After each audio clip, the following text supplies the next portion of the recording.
রসায়ন চতুর্থ অধ্যায় পর্যায় সারণী ক্লাসে সবাইকে স্বাগতম। আজকে আমরা পর্যায় সারণী নিয়ে আলোচনা করব। এখানে একটি চিত্র দেওয়া আছে। চিত্রটি হচ্ছে একটি ভিন্ন ধরনের পর্যায় সারণী, যা নিয়ে আজকে আমরা আলোচনা করব।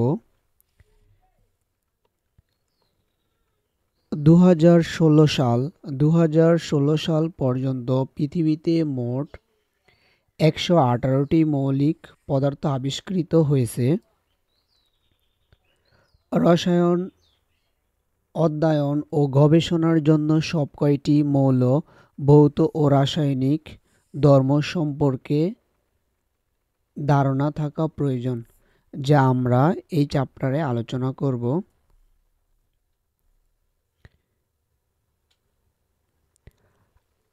আমরা এই অধ্যায় পাঠ শেষে জানতে পারব পর্যায় সারণীর বিকাশের পটভূমির বর্ণনা করতে পারব, মৌলের সর্ববহিস্থ শক্তিস্তরে ইলেকট্রন বিন্যাসের সাথে পর্যায় সারণীর প্রধান গ্রুপগুলোর সম্পর্ক নির্ণয় করতে পারব। মানে প্রথম 30টি মৌল এ অধ্যায়ে আলোচনা করা হয়েছে। একটি মৌলের পর্যায় শনাক্ত করতে পারব। আমরা ইলেকট্রন বিন্যাসের মাধ্যমে কিভাবে মৌলের পর্যায় নির্ণয় করতে হয় তা শিখব এই চ্যাপ্টারে, এবং গ্রুপ সম্পর্কেও শিখব। পর্যায় সারণীতে কোনো মৌলের অবস্থান জেনে এর ভৌত ও রাসায়নিক ধর্ম সম্পর্কে ধারণা করতে পারব। মৌলের বিশেষ নামকরণের কারণ বলতে পারব। পর্যায় সারণীর গুরুত্ব ব্যাখ্যা করতে পারব। পর্যায় সারণী একই গ্রুপের মৌল দ্বারা গঠিত যৌগের একই ধরনের ধর্ম প্রদর্শন করে তা সম্পর্কেও আমরা জানতে পারব। পরীক্ষণের সময় কাচের যন্ত্রপাতির সঠিক ব্যবহার সম্পর্কেও এই চ্যাপ্টারে জানব। পরীক্ষণ কাজের সতর্কতা অবলম্বন করতে পারব, আমরা কিভাবে পরীক্ষা করব তা সম্পর্কেও এই অধ্যায়ে জানতে পারব। পর্যায় সারণীর অনুসরণ করে মৌলসমূহের ধর্ম অনুমানের আগ্রহ প্রদর্শন করতে পারব। আমরা এই অধ্যায় শেষে এই পড়াগুলাই জানতে পারব। প্রথম টপিক হচ্ছে পর্যায় সারণীর পটভূমি। এখন পর্যায় সারণীটা কিভাবে আসছে তা নিয়ে আলোচনা করা হয়েছে। এই পর্যায় সারণী আনতে অনেক বিজ্ঞানী পরিশ্রম করেছে। প্রথম বিজ্ঞানী হচ্ছে Lavoisier. Oxygen, nitrogen, hydrogen, phosphorus, mercury, zinc, sulphur ইত্যাদি মৌলিক পদার্থসমূহকে ধাতু ও অধাতু এই দুই গ্রুপে ভাগ করেছেন। ল্যাভ্রেসিয়ে 1789 সালে মৌলিক পদার্থকে ধাতু এবং অধাতুতে দুই ভাগে ভাগ করেছিলেন। এখানে ধাতু এবং অধাতু এটি এমসিকিউতে আসে। ল্যাভ্রেসিয়ের সময় থেকে মৌলকে বিভিন্ন ভাগে ভাগ করার চিন্তাভাবনা শুরু করা হয়। একই ধরনের মৌলিক পদার্থ একটি নির্দিষ্ট ভাগে থাকে। ল্যাভ্রেসিয়ের ভিতরে গুরুত্বপূর্ণ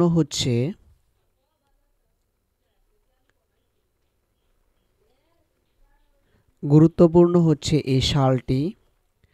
এখানে সে কি মৌল নিয়ে কাজ করছে: oxygen, nitrogen, hydrogen, phosphorus, mercury, zinc, sulphur ইত্যাদি মৌলিক পদার্থ নিয়ে কাজ করছেন, এবং মৌলিক পদার্থগুলোকে দুই ভাগে ভাগ করছে, ধাতু ও অধাতুতে ভাগ করছে। এগুলাই আমাদের এমসিকিউতে লাগবে। ল্যাভ্রেসিয়ের সময় থেকেই মৌলগুলোকে বিভিন্ন ভাগে ভাগ করার চিন্তাভাবনা শুরু করেন। 1829 সালে বিজ্ঞানী ডোবে রাইনার লক্ষ্য করেন 3টি করে মৌলিক পদার্থ একই রকমের ধর্ম প্রদর্শন করে। তিনি প্রথমে পারমাণবিক ভর অনুসারে 3টি করে মৌল সাজান। যদি এমসিকিউতে আসে, ডোবে রাইন পর্যায় সারণীতে মৌলগুলাই কিভাবে সাজিয়েছিলেন? তিনি প্রথমে পারমাণবিক ভর অনুসারে সাজিয়েছিলেন। এরপর তিনি লক্ষ্য করেন দ্বিতীয় মৌলের পারমাণবিক ভর প্রথম ও তৃতীয় মৌলের পারমাণবিক ভরের যোগফলের অর্ধেক বা তার কাছাকাছি। একেই ডোবে রাইনারের ত্রয়ী সূত্র বলে। কয়ের জন্য খুব ইম্পর্টেন্ট। বিজ্ঞানী ডোবে রাইনার ক্লোরিন, ব্রোমিন, আয়োডিন প্রথম ত্রয়ী মৌল হিসাবে চিহ্নিত করেন। ক্লোরিন, ব্রোমিন, আয়োডিনকে প্রথম ত্রয়ী মৌল হিসাবে চিহ্নিত করেন বিজ্ঞানী ডোবে রাইনার।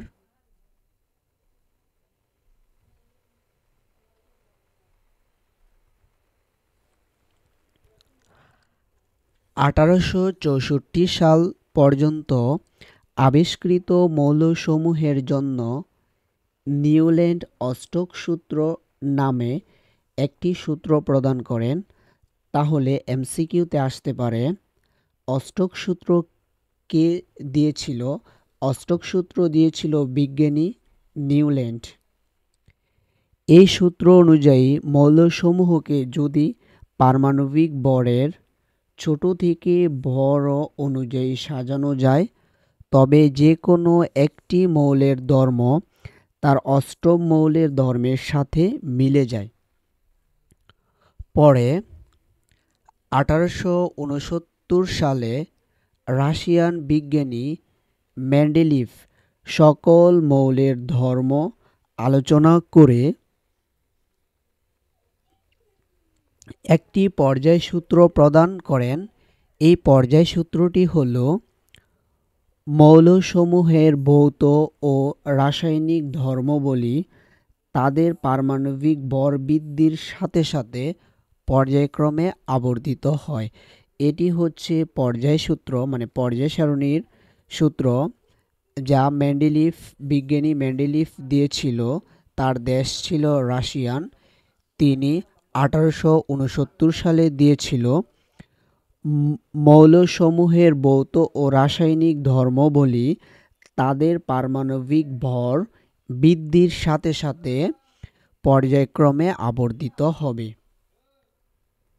এই সূত্র অনুসারে তিনি তখন পর্যন্ত আবিষ্কৃত 63টি মৌলকে 12টি আণুবমিক সারি এবং 8টি খাড়া কলামের একটি ছকে পারমাণবিক ভর বৃদ্ধি অনুসারে সাজিয়ে দেখান যে একই কলাম বরাবর সকল মৌলগুলোর ধর্ম একই রকমের এবং সারির প্রথম মৌল থেকে শেষ মৌল পর্যন্ত মৌলগুলো ধর্মের ক্রমান্বয়ে পরিবর্তন ঘটে। এখানে প্রশ্ন আসতে পারে, মেন্ডেলিভ কয়টি মৌল নিয়ে কাজ করেছিল? মেন্ডেলিভ 63টি মৌল নিয়ে কাজ করেছিল। মেন্ডেলিভ কয়টি সারিতে সাজিয়েছিল?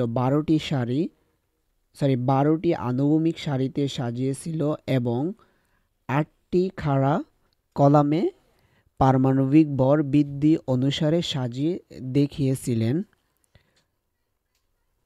এই ছকের নাম দেওয়া হয় পর্যায় সারণী।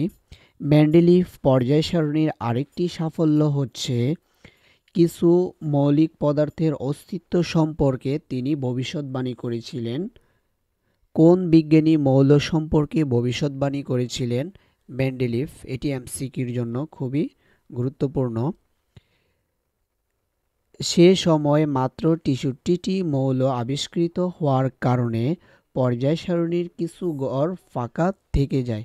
মেন্ডেলিভ এই ফাঁকা ঘরগুলোর জন্য যে মৌলের ভবিষ্যদ্বাণী করেছিলেন তা পরে সত্যতা প্রমাণিত হয়। এখানে পর্যায় সারণী দেওয়া আছে।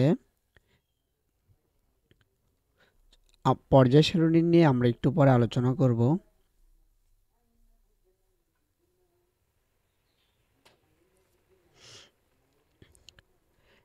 মেন্ডেলিভের পর্যায় সারণীর কিছু ত্রুটি পরিলক্ষিত হয়। মেন্ডেলিভ পারমাণবিক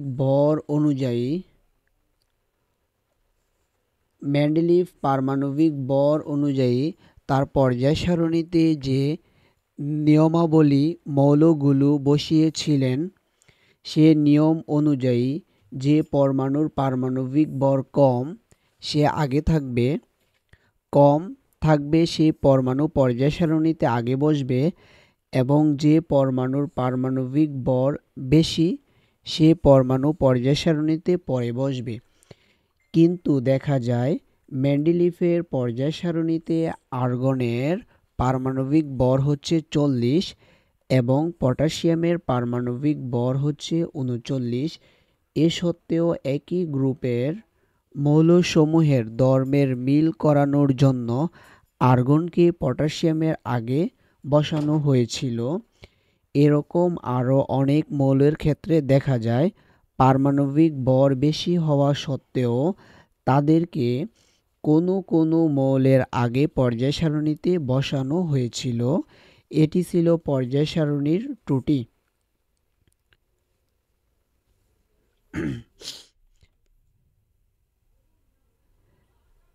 এখানে আর্গনের ভর হচ্ছে 40 আর এখানে পটাশিয়ামের ভর হচ্ছে 39, কিন্তু কিন্তু এখানে ভর অনুযায়ী সাজানো হয়েছিল। তারপরে 1913 সালে মোসলে পারমাণবিক ভরের পরিবর্তে পারমাণবিক সংখ্যা অনুযায়ী মৌলগুলোকে পর্যায় সারণীতে সাজানোর প্রস্তাব দেন। কোন বিজ্ঞানী পারমাণবিক সংখ্যা অনুযায়ী পর্যায় সারণীতে মৌলগুলাই সাজানোর প্রস্তাব দিয়েছিলেন? বিজ্ঞানী মোসলে, যা 1913 সালে এই প্রস্তাবটি করেছিলেন। পারমাণবিক সংখ্যা অনুসারে পর্যায় সারণীতে মৌলের স্থান দেওয়া হলে মেন্ডেলিভের পর্যায় সারণীতে আর্গনের পারমাণবিক সংখ্যা হচ্ছে 18 এবং পটাশিয়ামের পারমাণবিক সংখ্যা হচ্ছে 19। কাজেই আর্গন পটাশিয়ামের আগে বসবে। কাজেই পারমাণবিক সংখ্যা অনুসারে পর্যায় সারণীতে মৌলের স্থান দেওয়া হলে এই রকমের ত্রুটি সংশোধিত হয়। পর্যায় সারণীর ত্রুটি সংশোধন করেছিল বিজ্ঞানী মোসলে।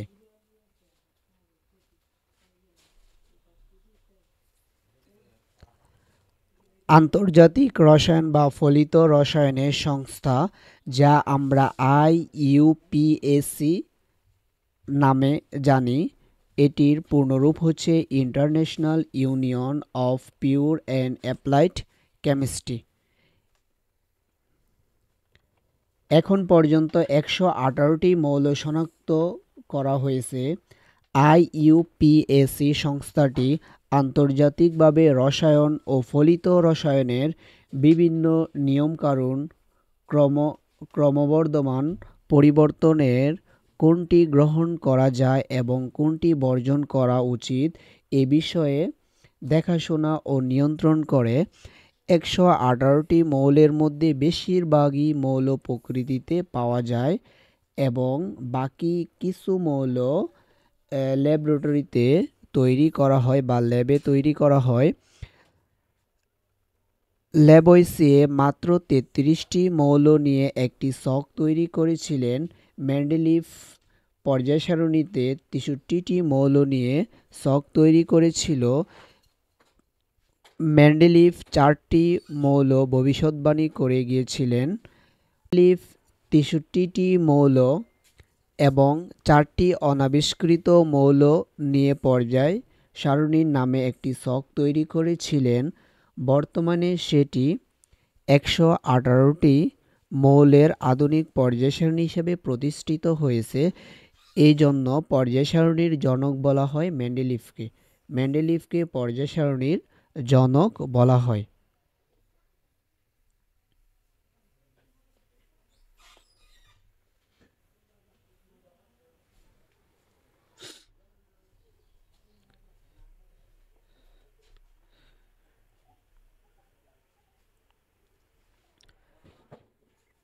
আমরা পর্যায় সারণীর বৈশিষ্ট্য নিয়ে আলোচনা করব। পর্যায় সারণীর মূলত একটি ছক বা টেবিল।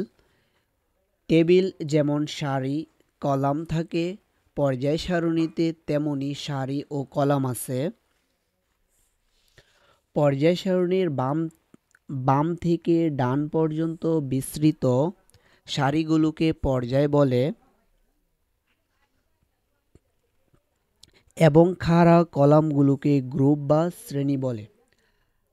আধুনিক পর্যায় সারণীর বর্গাকার ঘরগুলো মোট 118টি মৌল রয়েছে। পর্যায় সারণী এই অধ্যায়ের শুরুতে দেখানো হয়েছে। পর্যায় সারণীটি এই অধ্যায়ের শুরুতে দেখানো হয়েছে। আধুনিক পর্যায় সারণীর অনেক বৈশিষ্ট্য রয়েছে। পর্যায় সারণীর দিকে লক্ষ্য রাখলে এই বৈশিষ্ট্যগুলো খুঁজে পাওয়া যাবে। পর্যায় সারণীতে 7টি পর্যায় এবং আনুভূমিক সারি। পর্যায় সারণীতে 7টি পর্যায় বা আনুভূমিক সারি রয়েছে। 18টি গ্রুপ বা খাড়া স্তম্ভ রয়েছে। এটি হচ্ছে পর্যায় সারণীর তাহলে আমরা যদি এখানে দেখি, পর্যায় সারণীতে 1 2 3 4 পরেতেছে 5 6 7। এখানে এই 7টি হচ্ছে পর্যায়।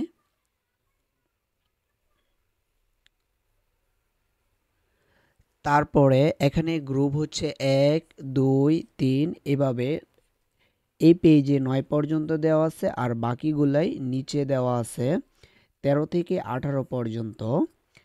এখানে এই খাড়াগুলো হচ্ছে গ্রুপ বা খাড়া স্তম্ভ। তারপরে পর্যায় সারণীর বাম দিকের গ্রুপ 1 থেকে শুরু করে ডান দিকের গ্রুপ 18 পর্যন্ত বিস্তৃত। মানে এটি হচ্ছে গ্রুপ সংখ্যার জন্য। মূল পর্যায় সারণীর নিচে আলাদাভাবে ল্যান্থেনাইট বা অ্যাক্টিনাইট সারির মৌল হিসাবে দেখানো হয়েছে, যা 6 নাম্বার এবং 7 নাম্বার পর্যায়ের অংশ। এখানে ল্যান্থেনাইট হচ্ছে 6 নাম্বার এবং অ্যাক্টিনাইট হচ্ছে 7 নাম্বার পর্যায়ের মৌল।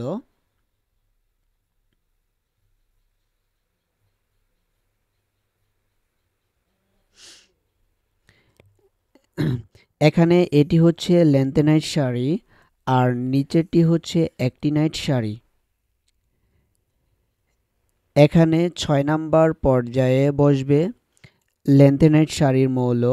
এই ঘরের ভিতরে সবগুলাই মৌল হবে 15টি মৌল। এবং 7 নাম্বার পর্যায়ে থাকবে অ্যাক্টিনাইট মৌলগুলো।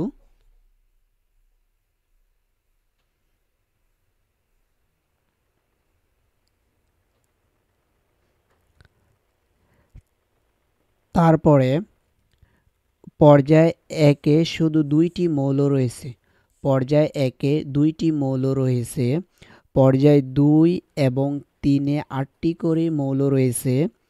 পর্যায় 4 এবং 5 18টি করে মৌল রয়েছে। 6 এবং 7-এ 32টি মৌল রয়েছে।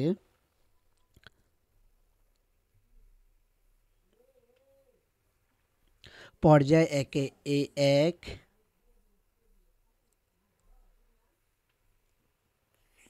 2 এই 2টি মৌল রয়েছে। তারপরে পর্যায় 2-এ 1 2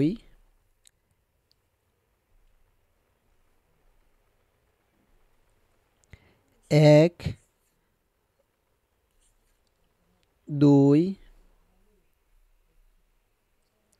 3 4 5 6 7 8। তাই পর্যায় 2 এবং 3-এ 8টি করে মৌল রয়েছে। 4 এবং 5-এ 18টি করে মৌল রয়েছে, তোমরা গুনে নিতে পারো। এবং 6 এবং 7 নং পর্যায়ে মৌল রয়েছে 15টি, মানে 32টি করে মৌল রয়েছে। 6-এ 32টি এবং 7-এও 32টি করে মৌল রয়েছে, তোমরা এখানে গুনে নিতে পারো। এই ঘরটিতে মৌল হবে 15টি, এই ঘরে মৌল হবে 15টি। এখানে এটি হচ্ছে ল্যান্থেনাইট সারি আর নিচেরটি হচ্ছে অ্যাক্টিনাইট সারি।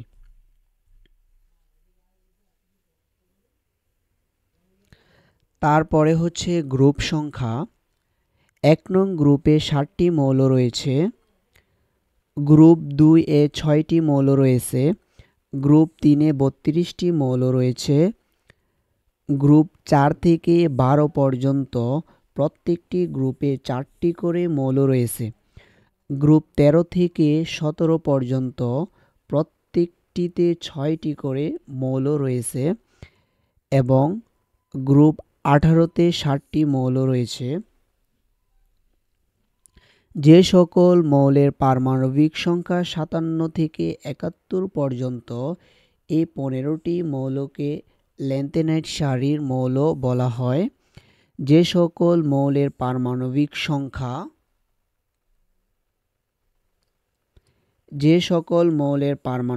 সংখ্যা 89 থেকে 103 পর্যন্ত, এরকম 15টি মৌলকে অ্যাক্টিনাইট সারির মৌল বলা হয়। ল্যান্থেনাইট সারির মৌলগুলোর ধর্ম এত কাছাকাছি এবং অ্যাক্টিনাইট সারির মৌলসমূহের ধর্ম এত কাছাকাছি যে তাদেরকে পর্যায় সারণীর নিচে ল্যান্থেনাইট সারির মৌল এবং অ্যাক্টিনাইট সারির মৌল হিসাবে আলাদাভাবে রাখা হয়েছে। যদি মৌলগুলোর ধর্মের ভিত্তিতে বিবেচনা করা হয় তাহলে নিচের বৈশিষ্ট্যগুলো লক্ষ্য করা যায়। 1 নাম্বার, একই পর্যায়ের বাম থেকে ডান দিকে গেলে মৌলসমূহের ধর্ম ক্রমান্বয়ে পরিবর্তিত হয়।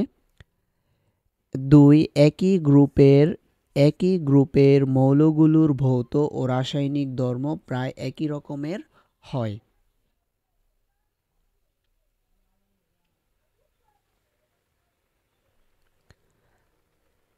তারপর ইলেকট্রন বিন্যাস থেকে পর্যায় সারণীতে মৌলের অবস্থান নির্ণয়। আমরা ইলেকট্রন বিন্যাস থেকে কিভাবে পর্যায় সারণীতে মৌলের অবস্থান নির্ণয় করা যায় তা আমরা এখন শিখব। এখানে আমরা মৌলের পর্যায় এবং গ্রুপ নির্ণয় করা শিখব। প্রথমে হচ্ছে পর্যায় নম্বর কিভাবে বের করা যায়। কোনো মৌলের ইলেকট্রন বিন্যাস সবচেয়ে বাহিরের প্রধান শক্তি স্তরের নাম্বারই ওই মৌলের পর্যায় নাম্বার। যেমন এখানে লিথিয়াম দেওয়া আছে, লিথিয়ামের ইলেকট্রন বিন্যাস হচ্ছে 1s2 2s1। এখানে আমরা লক্ষ্য করব ইলেকট্রন বিন্যাস করার পর ওই মৌলের সর্বশেষ প্রধান শক্তিস্তর, ওই মৌলের সর্বশেষ প্রধান শক্তিস্তর হচ্ছে 2। লিথিয়ামের পর্যায় হবে 2। তারপরে এখানে পটাশিয়াম দেওয়া আছে, পটাশিয়ামের পারমাণবিক সংখ্যা হচ্ছে 19। এখানে ইলেকট্রন বিন্যাস 1s2 2s2 2p6 3s2 3p6 4s1। এখানে পটাশিয়ামের সর্বশেষ শক্তিস্তর হচ্ছে 4, সর্বশেষ প্রধান শক্তিস্তর হচ্ছে 4। এই জন্য পটাশিয়ামের পর্যায় হবে 4। এখানে পর্যায় বের করার নিয়ম একবারেই সোজা। তারপরে গ্রুপ নম্বর কিভাবে বের করব? গ্রুপ নাম্বার বের করার জন্য 3টি বা 4টি নিয়ম রয়েছে। এখানে 3টি নিয়মের কথা বলা হয়েছে। তো 1 নাম্বার নিয়ম হচ্ছে s অরবিটালের ক্ষেত্রে s অরবিটালের ক্ষেত্রে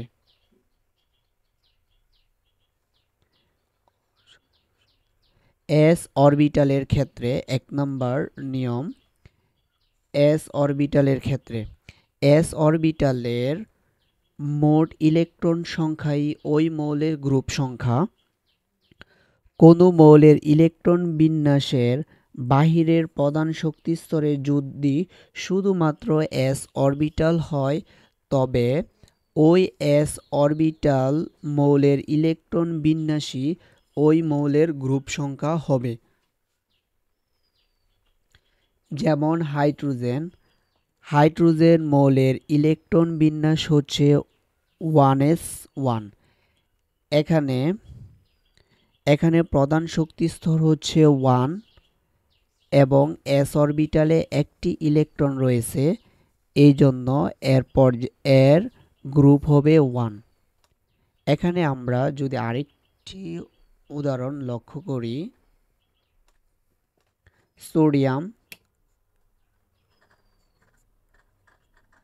সোডিয়ামের হচ্ছে 11। এখানে যদি আমরা ইলেকট্রন বিন্যাস দেখি 1s2 2s2 2p6 3s1। এখানে তার সর্বশেষ শক্তি স্তর হচ্ছে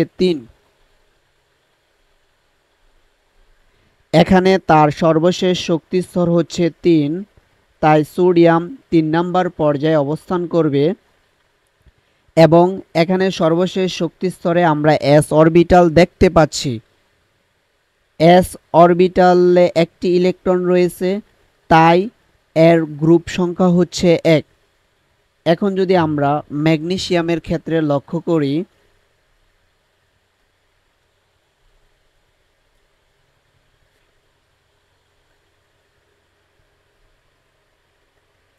ম্যাগনেসিয়ামের হচ্ছে 12, 1s2 2s2 2p6 3s2। এখানে ম্যাগনেসিয়ামের পর্যায় হচ্ছে 3, কারণ এখানে তার সর্বশেষ শক্তি স্তর হচ্ছে 3। ম্যাগনেসিয়াম s অরবিটাল মৌলে অন্তর্ভুক্ত বা ম্যাগনেসিয়ামের সর্বশেষ শক্তি স্তর হচ্ছে s অরবিটালে সীমাবদ্ধ।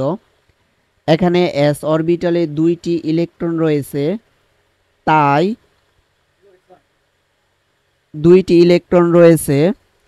তাই ম্যাগনেসিয়ামের গ্রুপ সংখ্যা হচ্ছে 2।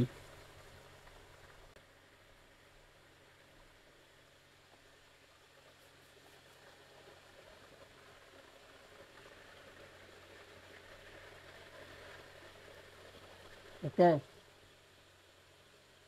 ওকে বন্ধ কর আওয়াজ। আমি কানে কিছু শুনতে পাচ্ছি না, বুঝছস?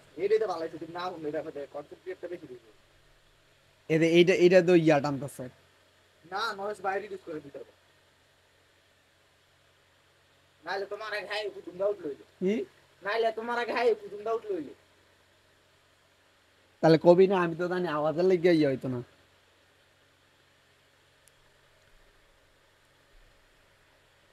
তারপরে নিয়ম 2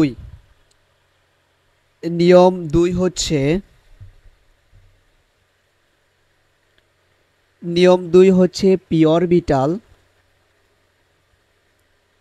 কোনো মৌলের ইলেকট্রন বিন্যাসের বাহিরের প্রধান শক্তি স্তর যদি s এবং p অরবিটালে অন্তর্ভুক্ত থাকে, s ও p অরবিটালের মোট ইলেকট্রন সংখ্যার সাথে 10 যোগ করে যে সংখ্যা পাওয়া যায় সেই সংখ্যাই হচ্ছে ওই মৌলের গ্রুপ নম্বর। এখানে বোরন দেওয়া আছে, বোরনের 5। তাই বোরনের ইলেকট্রন বিন্যাস হচ্ছে 1s2 2s2 2p1। এখানে তার সর্বশেষ শক্তি স্তর 2। এখানে সর্বশেষ শক্তি স্তরের অরবিটাল সংখ্যা হচ্ছে s এবং p।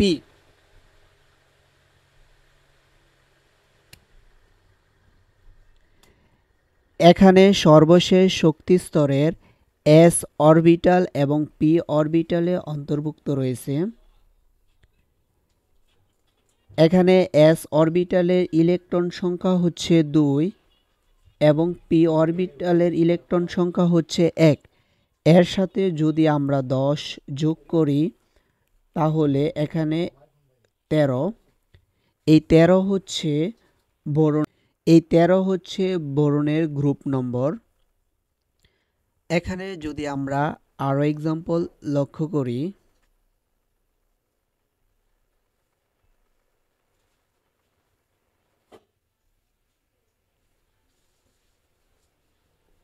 যদি আমরা ক্লোরিন নেই,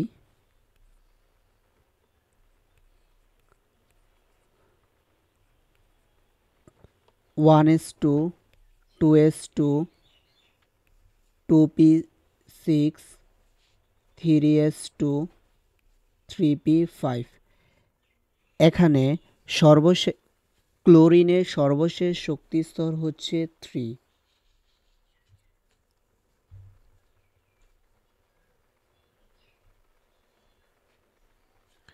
ক্লোরিনের সর্বশেষ শক্তি স্তর হচ্ছে 3। এখানে 3 হচ্ছে পর্যায়। এখানে ক্লোরিনের সর্বশেষ শক্তি স্তরে s এবং p অরবিটাল রয়েছে। s অরবিটালে 2টি ইলেকট্রন রয়েছে এবং p অরবিটালে 5টি ইলেকট্রন রয়েছে।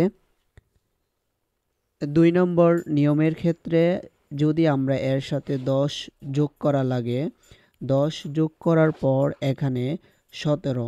তাই ক্লোরিনের গ্রুপ সংখ্যা হচ্ছে 17।